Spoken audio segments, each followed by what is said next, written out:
when they're not allowed at school. I want to thank Georgia Farouk and David Fleischman for co-sponsoring this event. And just wanted to open up quickly to Georgia and David if you had any opening comments. Hi, everyone. I'm Georgia Farouk. I'm Executive Director of Thrive, the Alliance of Nonprofits for San Mateo County. It's nice to see you all. I'm still admitting people. We've got a good group today of out-of-school time providers. I wanted to mention a couple of things.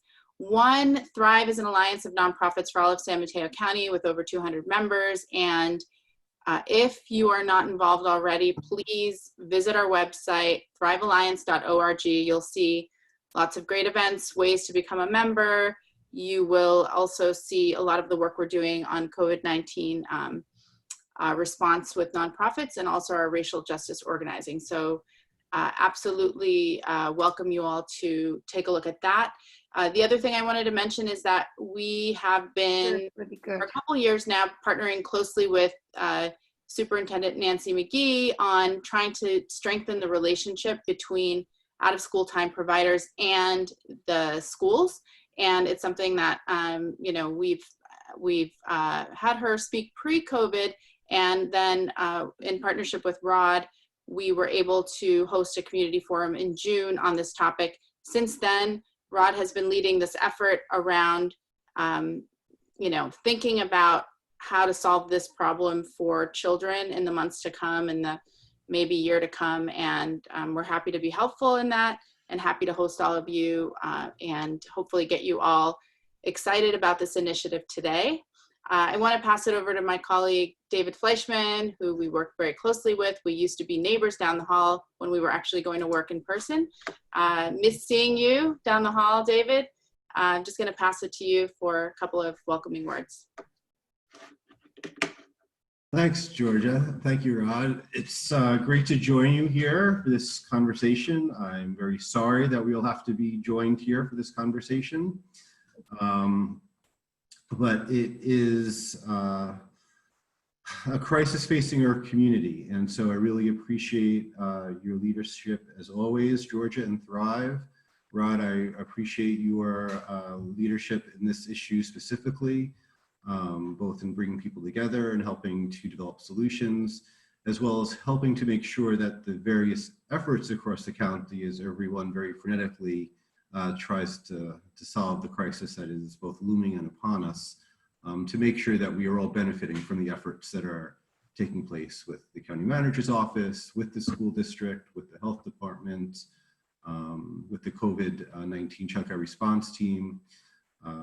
There is no single solution. That's part of the problem and a bigger issue that we will hopefully be changing. But in the meantime, we do have a crisis upon us with out of school time and how to provide care and support for all the children who are not in school for the hours that they normally were. So again, thank you for the leadership, and I'm happy to be here for the conversation and to contribute in any way I can. Appreciate it. Thank you, Georgia. Thank you, David. Just to let everybody know, this session will be recorded. And so we'll share it out later with the link, and so you can review it if necessary.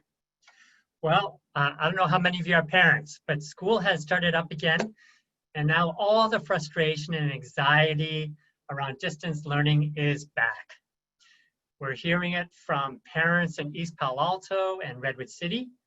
And as a parent of a 1st and 5th grader, I'm hearing it from my wife and I'm hearing it from my kids. It's not going well.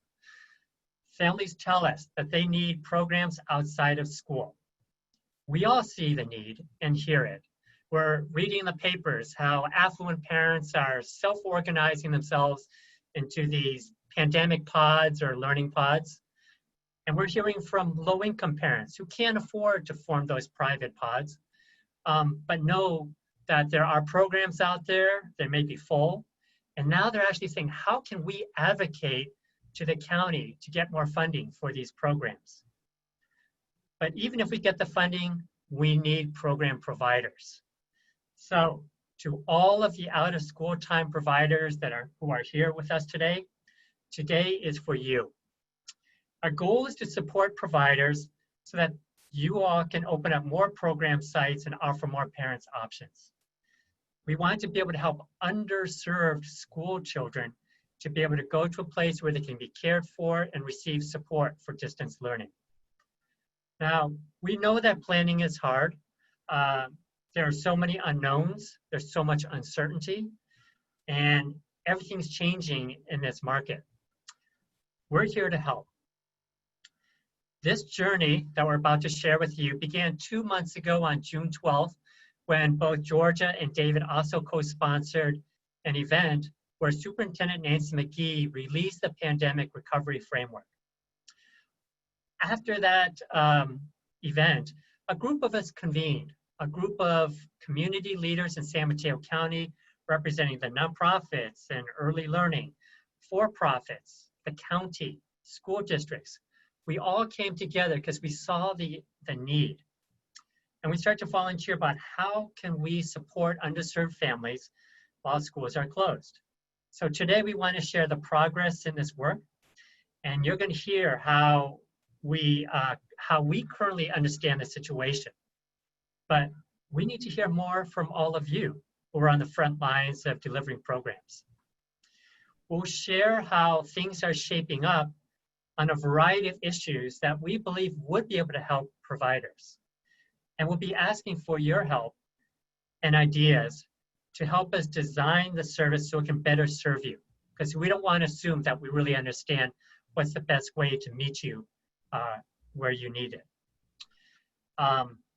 And we just want to be staying alongside you through this long process. As Georgia said, this sheltering in place or distance learning is likely to continue for the entire year. So we are working in collaboration with the county, the Education Child Care Committee. We are presenting to them. And for those who don't know, the county, that committee has made out of school time care for school children one of their top priorities. So this is going to continue to receive a lot of attention. And we're going to be asking for your help so that we can make the case for additional funding, not just to the county, but also to philanthropic sources. So we'll be at the end, you're going to be hearing us asking you to join us in this effort so that we can serve more students. So with that, let me quickly share the agenda for today, and then we'll get started.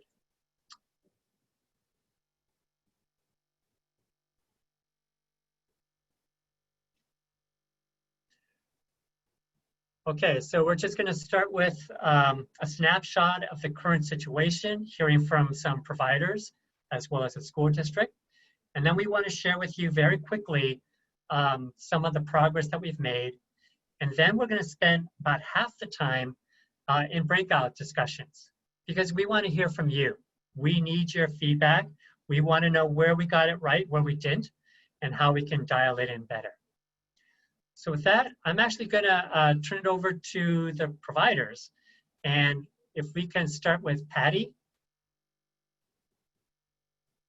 Hi, everyone.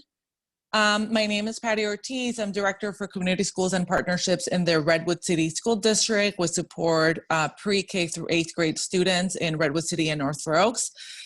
It has been a long road trying to figure out how to support childcare during distance learning. We have amazing partners that have completely reinvented themselves off campus, and the plan right now is to support on campus as much as possible childcare needs for working families. Right now, we have identified all the classrooms that are available where teachers won't be using for distance learning and that we can reconvert into childcare spaces.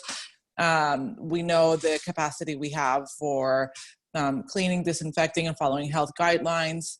And we have a lot more clarity from the legal and financial standpoint around COVID reimbursements and expenditures we can do as a district to support our childcare partners. So our partners include the Boys and Girls Club of the Peninsula, City Parks and Recreation Services, YMCA of Silicon Valley, Citizen Schools, and we also work with community-based organizations like PAL, SAL, PCC. The idea right now where we're at is figuring out which of these partners have enough staff to open new cohorts at our schools and to make sure that they are in the right campus to meet that need. So what we're really involved in as a district is supporting our expanded learning partners and community-based partners in providing childcare, especially for our high-risk students. One thing we are not actively involved in is supporting learning pods or social pods that are done privately. Those private solutions we're leaving for parents to solve privately. Our focus right now is also just really using sort of like the ACEs, which is our state-funded expanded learning grants guidelines to kind of identify and prioritize students so that we can also prioritize kids that might need this resource, not just for childcare and safety, but for support with their distance learning. So we're working closely with the partners that are going to be on campus to hopefully train them or give them a little more intense support in knowing what our synchronous learning and distance learning platforms will be, so that when they're with the kids all day, they can support their distance learning as a caring adult. And I hope I didn't overextend. I was trying to gist it as much as possible. Thank you, Patty. And your last point is so critical. We have heard from expanded learning time partners that they really need more communication, more collaboration from the school district so they can effectively serve students. And now let me turn it over to Aubrey. Good morning, everybody. Thank you for the opportunity. I'm pleased to be here. I also want to acknowledge that I have two other Boys and Girls Club esteemed colleagues on the line who can probably just as eloquently articulate their perspective as a Boys and Girls Club. So I want to shout them out. I just wanted to share with you real quickly from an operational standpoint. The slide that you're seeing in front of you was the initial COVID-19 impact on our particular Boys and Girls Club. I won't go over each of those points, but it was definitely a recovery and reinvention process for us. We were faced with increased cost, reduced capacity, and not really having clarity in terms of what the school districts, our partner school districts, what their pathway was going to be moving forward and what role they envision us playing. And quite frankly, the parameters of the partnership were continuing to shift. So we were just trying to figure out how to stabilize our organization operationally, how to operate in three major pillars, which were how to ensure the safety and well-being of our staff and of our club kids and of our community, how to ensure that we were adding a value proposition to address escalating needs as we were seeing them in our community through surveying different stakeholders, and where we could not address direct needs, where could we broker and bridge services to address those needs. And then the third pillar was to make sure that we maintained ourselves as a learning organization and we continued to learn as we went along. We continued to focus on extended care. We knew that parents had a predicament and we were trying to be a solution to that predicament. And that predicament was, how do I choose between taking care of my kid and earning a living? And I can't do both and I need help. And so we wanted to offer ourselves as that solution during the summertime through a lot of support from David Fleshman and his team. We were able to operate extended emergency childcare services, and that positioned us to really what we thought would be really well positioned for the school year. And I'm hearing a lot of out of school time providers, and given the current reality, we should probably change it to rather than out of school time, since that's the predominant space, is more in school time, which seems to be the minority space right now. But we were adopting our model and we were looking at a hybrid model, and then suddenly we were faced with the distance learning model. And I think what we found from our parents were two big things. One was we were lacking communication from the school district in a timely fashion, so that way we can react and adjust our life. And same way with the Boys and Girls Club to support those parents and those families. And then the second thing is really the big thing that I saw through my experience is a better way to involve parents in the abrupt shift to online and supporting their experience on how to monitor distance learning and how to support their students. That was not something that we saw that was readily apparent or available for our parents. And We are trying to support that as much as we can. In our particular Boys and Girls Club, as I sort of wrap up our journey from initial impact on the slide here, we were able to recover and bring back about 90% of the staff that we have to furlough, just given the economic reality of what was going on. But we're now operating our extended programming. We're capping it at 84 and 72 at 2 of our 5 sites. Definitely reduced capacity. And there's what we're seeing is during non-COVID times, we utilize school spaces and sites to help promote our spread and be able to serve more kids. What we're finding right now is most of the school districts that we work with aren't allowing that to happen. So we're not able to access school space to serve additional kids. And so that's a little bit of a challenge for us and for our families as well too. And so one of the things that we are really trying to shore up is our ability to focus on kid-centric work in the middle of trying to survive financially and thrive, is to build partnerships with the schools, actually stronger integration right now, which is needed, and to really demonstrate to the schools that we are a resource in trying to address this gap that's widening every day. And our kids that are at home, it's more than just giving them access to hotspots and technologies and devices. Is creating that social emotional support network that's around it. And so that's a big focus for what we're doing right now as an organization, is making sure that we have the social emotional support and figuring out how to translate that value in the distance learning model and giving kids as much safe interaction time as possible. But it's been really more of a let's react to what the school is doing versus sitting down at the table and carving out a collective pathway forward with getting the right voices around the table, including community-based providers, out-of-school providers, parents, and even student voices around the table. So that would be my recommendation as we navigate our way through this, is to figure out ways in which we can bring the right people to the table in the right ways to legitimately offer programs that respond to the needs from them. So I'm glad to share a little bit of a snapshot of the work that we're doing. And again, credit goes to my esteemed colleagues and their Boys and Girls Club for the work that they're doing in communities every day as well too. And I thank you for the opportunity. Thank you, Aubrey. And let me, again, applaud you for all the work that you're doing, and others as well, who are really leaning in on the socio-emotional piece. We're just seeing such high demand for mental health support. So with that, let me turn it over to Karen Haas-Folletta.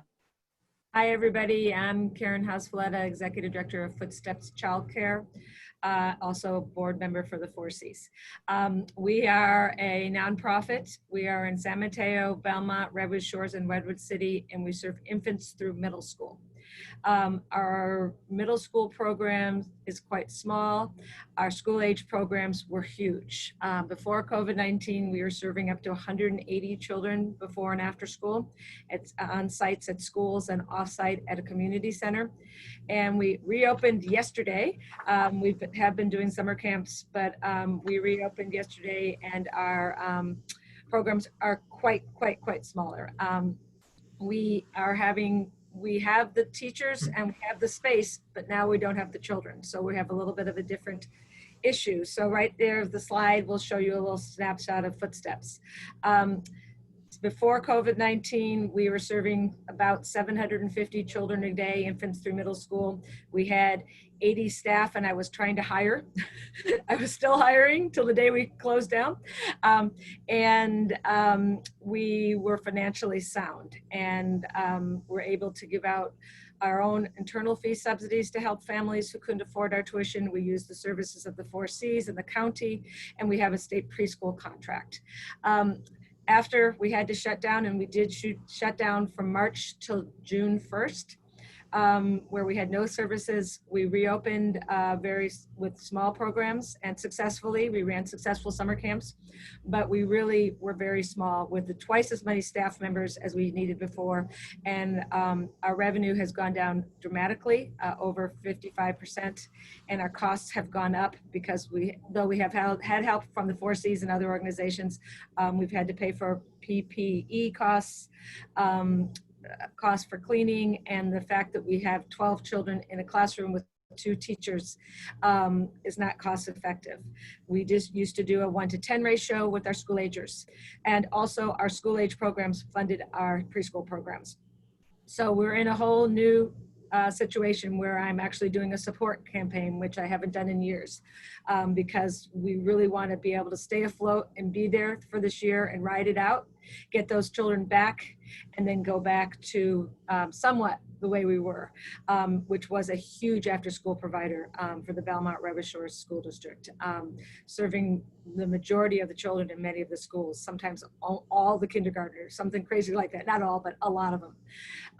I see our challenges is making sure our staff are safe, just like Aubrey said, making sure, and nothing can be safe right now, as safe as possible, making sure our children are well cared for. We're being able to help them with their distance learning. That hasn't started yet. That will start tomorrow, and we really don't know exactly what it's going to look like. The Redwood City School District is really doing a great job, it sounds like, of supporting their after-school staff. Other school districts really are don't even know themselves how it's going to look, so it's really hard to support the staff of the after-school programs. And so we're going to start that on Friday with the programs that we have open, and fingers crossed we'll be able to do it. I'm still not sure how we're going to keep the TK and kindergarten and children on task to be looking at a screen when it's hard, when our philosophy is we don't want young children to be staring at a screen. So we're grappling with that. And then yesterday we opened with the fires. So we had to keep all the children indoors. So that was just another level of difficulty.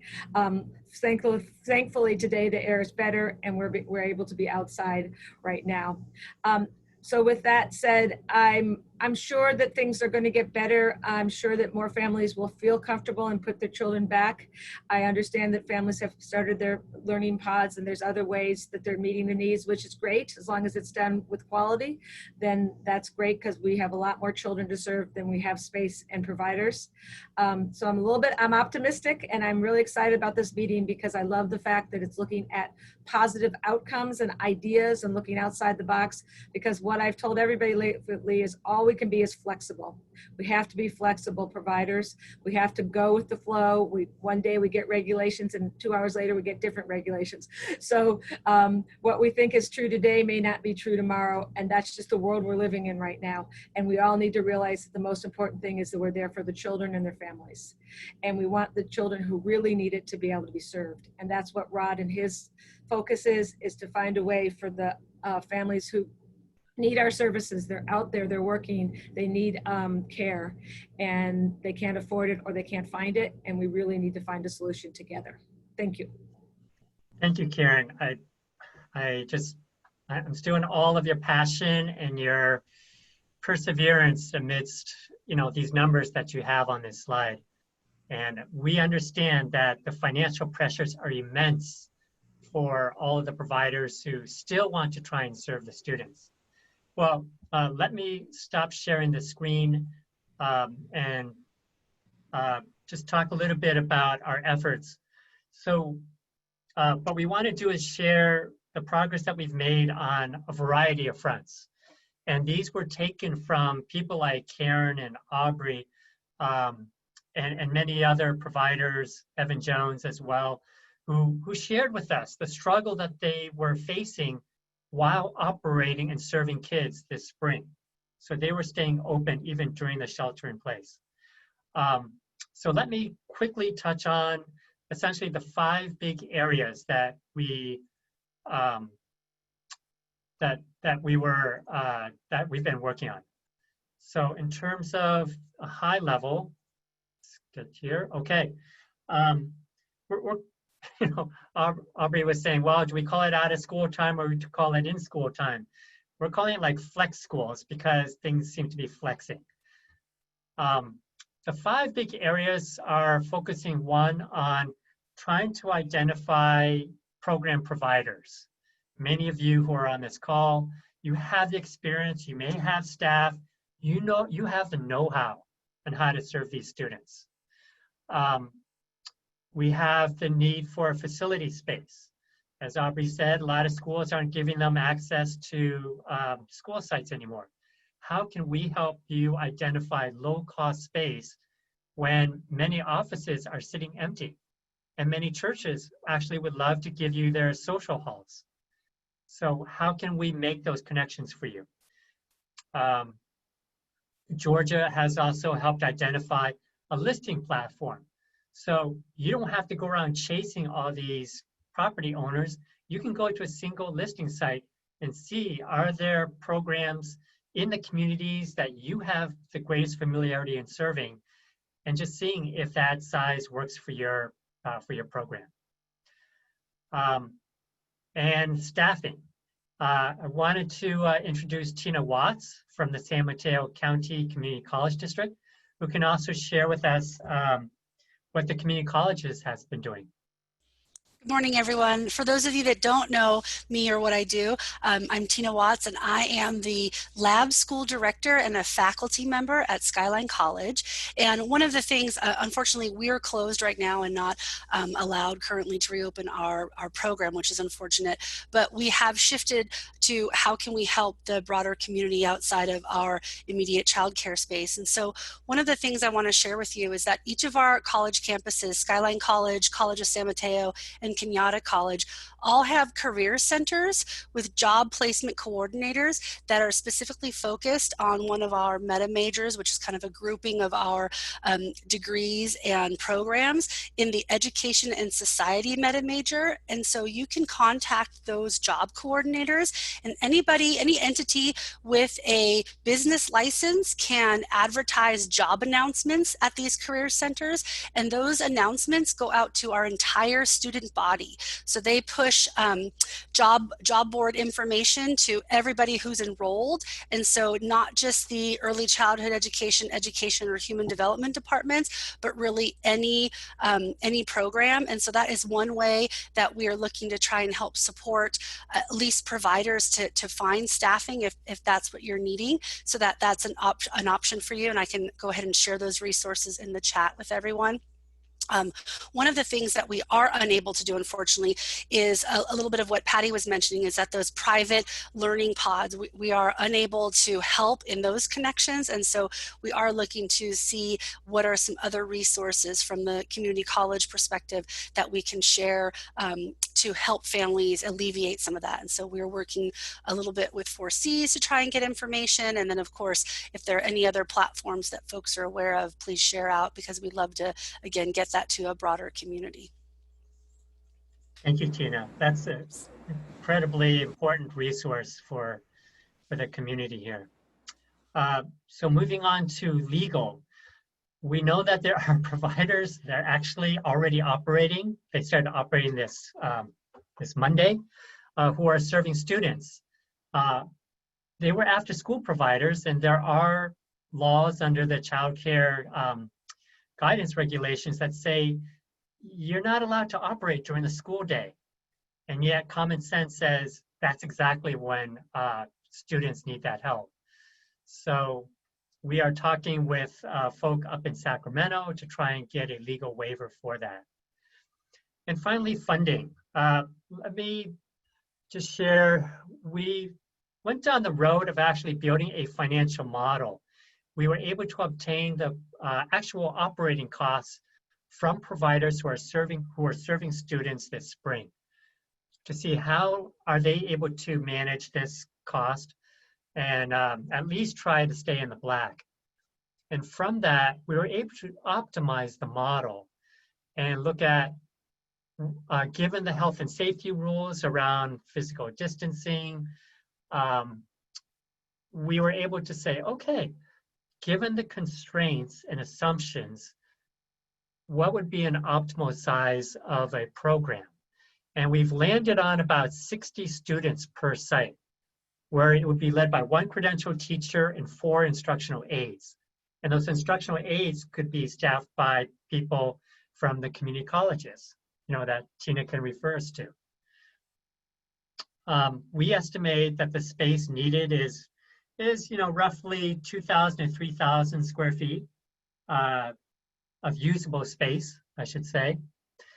And when you boil it all down, what we wanted to do was to establish 7 demonstration sites, ideally citing them in the Big Lift early learning childcare districts.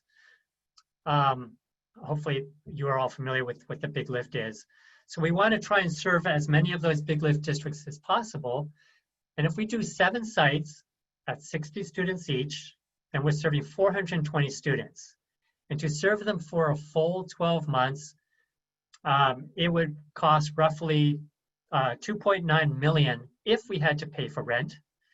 But the good news is we're hearing and receiving offers from property owners who are saying, you know, I get what you're trying to do. You're trying to help underserved students.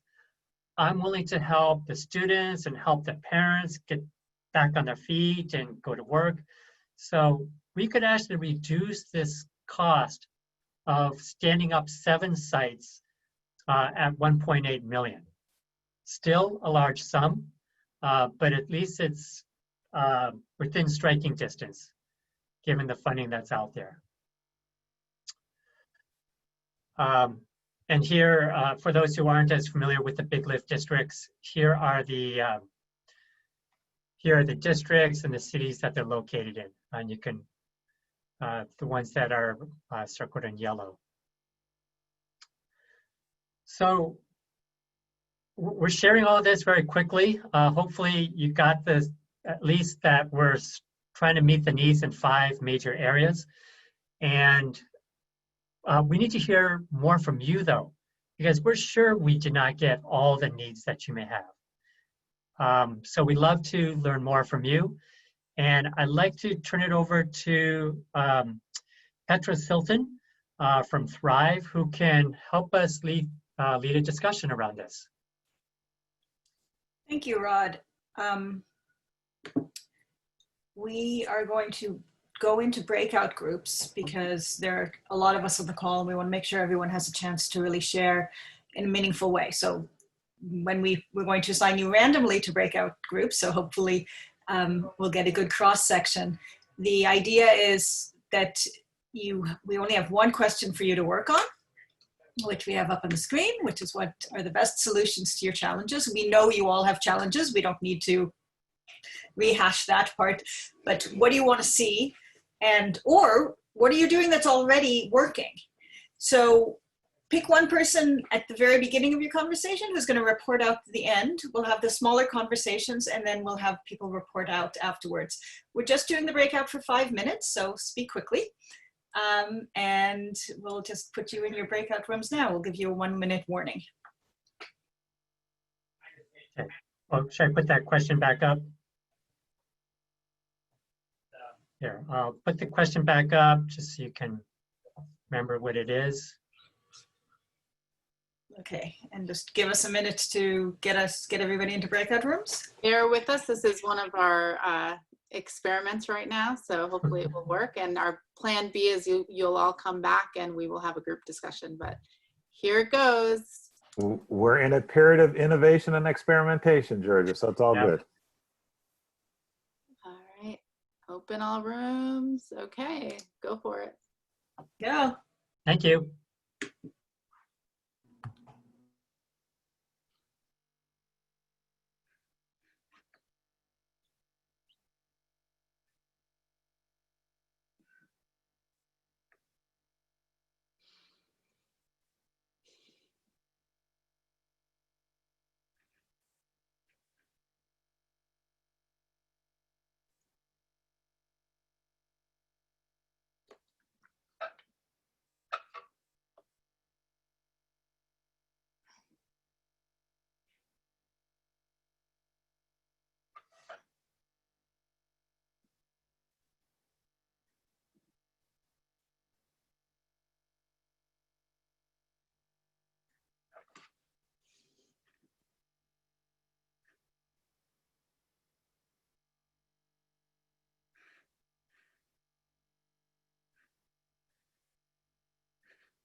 kind of neat that a breakout room got us to all open up our cameras, or at least some of us.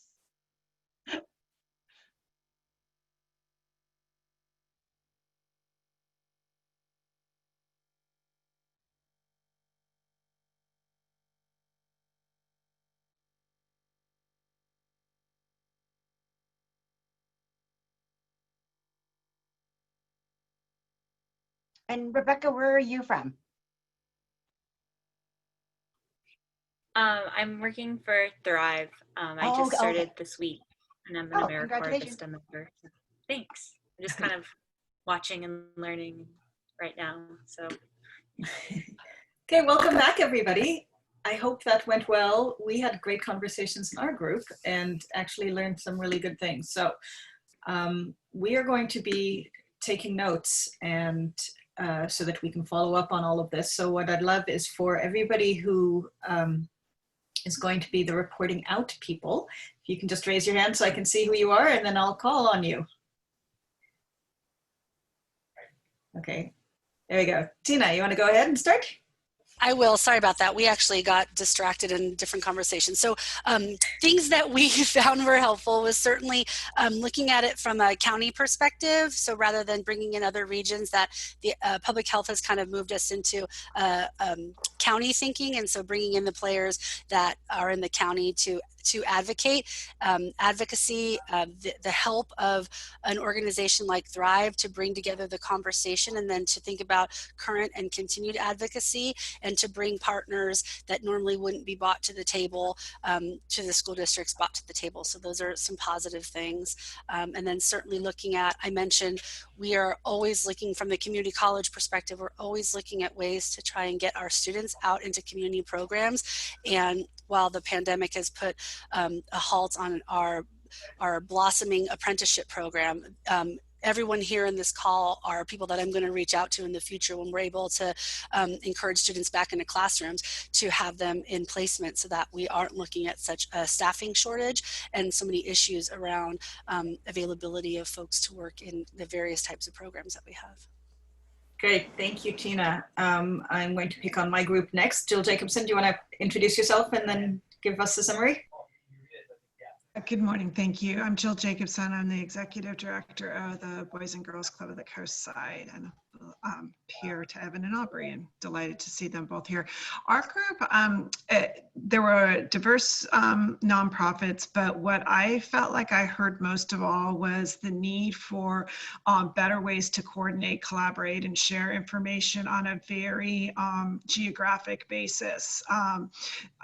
Definitely no bigger than San Mateo County, but it felt like even within that, people are pretty much organized around school districts, but there were people with volunteers to provide to school districts or money, or but they needed more information about schedules, expectations, everything. So it felt like there needed to be more communication and collaboration to share the resources. Thank you, Jill. We should have 2 more people to report out. There you go, Heather. Thanks, Petra. We didn't actually choose a person in my group, so if anyone wants to chip in my comments, that's fine. But I will go ahead. We talked about, I think, challenges more than solutions, but we had some of the challenges are school districts have different schedules, so everybody's adjusting to the differences. And if you've got students with more than one school district in a pod, that would be a challenge. And then we talked about the lack of tech access and tech awareness from many of our clients and families. But I think one of the big things we talked about is the whole child and the social emotional perspective, because everyone's struggling a bit right now, but a lot of families in our community are really struggling with mental health, with food, with DV.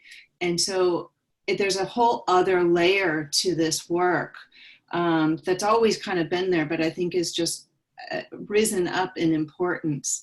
And one group talked about actually reaching out to friends of people in your pod. So maybe creating pods more with groups of friends. So they've got those social connections already built. But, you know, a lot of challenges around the whole child. Thank you, Heather. We should have one more group to report out. I don't see anyone raising their hand. Mr. Keel, were you, can you report out? Sure. Yeah, sorry about that. I didn't realize it was me. Yeah, we talked about a few things. Well, essentially, a lot of us have been running programs during shelter in place since the summertime. But the biggest challenge that we're having is, are we really serving our underserved community? Because for many of us, our business model is to generate some sort of revenue or income from those who can pay to create a scholarship for those who cannot pay. So I think the biggest challenge that we are facing right now is that economic business plan that is so revolved around people who can give us money so we can create an abundance for those who do not have. And right now, we're facing a huge gap of people who really need the direct services cannot pay 3 times the amount for the registration fee or the weekly fee that we're charging for many of us. And feel free to add in if I missed anything else. Does anybody feel like there's something that was missed?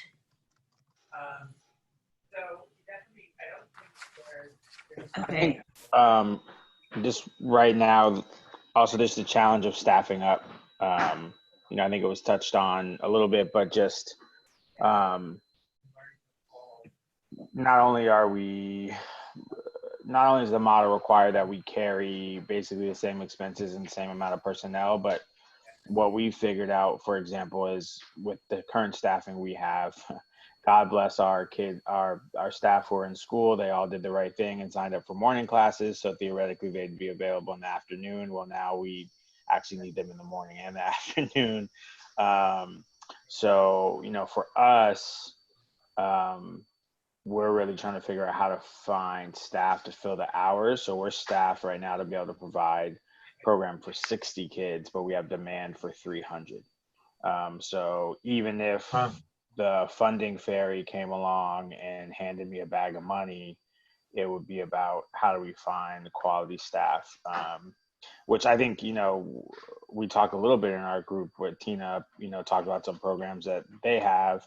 And Rod, I know you were talking about different pipelines that work, but we're getting creative and wondering, you know, can we pay our high school students when they're off their Zoom to do the last 2 hours of the day, for example. And because we are going to do bubble cohort when we come back, because that worked for us this summer, and we just want the kids to have as good of an experience as possible. So I think one opportunity that is presented that I think we are kind of addressing around the margins, but that maybe we can put a better statement together for is, this is how much this should have cost in the first place. You know, what we're doing right now is the cost of quality out of school time care, and COVID is forcing us to do it. Whereas before, a lot of us, I know I'll just speak for myself, we got away with larger ratios than really we should have, right? Because it's what we could afford. And so that's a conversation I'm having with my board, which is, guys, this is how much it costs. Like, I can't hide it anymore. And so I think when we're talking to the county or whatever other funders, we can make that strong case that San Mateo County wants quality out of school time options, quality childcare options. It costs money. Sorry, soapbox over. That's okay. We have just about 5 minutes left, and so we have time for one more comment, and then I'm going to throw it back over to Rod. Jennifer, I saw you raise your hand before. Oh, yes, and one issue that we brought up in our group was the fact that some of our programs have the concern with, if it's not safe for teachers and students to go back to the schools, then how can we have our staff go into the schools? So we talked about the inconsistency of, or a conundrum of, what is considered safety and who are we protecting then? And so if 2 of our sites talked about the fact that we're trying to provide virtual programming, whether it's tutoring, and I know it's still distance, but we're following the model right now that is distance learning. So we're providing distance support, also providing recreation in terms of trying to do icebreakers, crafts, projects, but a meet and greet with kids socially online so that they at least get some sense of social emotional support there. And then we have another group or person in our group that they are on site, but it's smaller ratios, and it's so the ones that are doing distance, we are not able to serve those who aren't able to get on the internet or meet up for Wi-Fi. So we have those imbalances as well. Thank you for sharing. Rod, do you want to close us out? Yes.